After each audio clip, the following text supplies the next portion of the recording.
মা বললো গয়া, আমি শুনলাম গোয়া। এই মানা, তোর জামা কাপড় সব ভালো করে গুছিয়ে নে, আমরা পরশুদিন গোয়ায় যাব। ওয়াও, আমরা পরশুদিন গোয়ায় যাব। মা, খুব মজা হবে তাহলে, সবাই মিলে আমরা গোয়ায় যাব। আসলে ওখানে গিয়ে তোর ঠাকমা তো মানত করেছে তোর দাদুর জন্য তপস্যা করবে।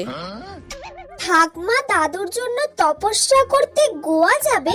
মাথাটা তো খারাপ হয়ে গেল নাকি? তোর যা জামা কাপড় আছে সব গুছিয়ে নে। ও মা, আমার সব গোছানো কমপ্লিট। বাবা, গোছানো হয়ে গেল এক্ষুনি? কি কি জামা কাপড় নিলি? 3টে ওয়ান পিস নিয়েছি, 2টো শর্টস নিয়েছি, ব্যাস এইগুলোই নিয়েছি। এই মেয়েটার কি মাথাটা তা খারাপ হয়ে গেছে নাকি? ও গয়ায় যাবে, গয়ায় গিয়ে শর্টস পরবে, ওয়ান পিস পরবে।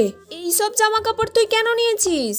গয়াতে গিয়ে তুই শর্টস পরবি, ওয়ান পিস পরবি? তোর মাথাটা তা খারাপ হয়ে গেছে নাকি? গয়া?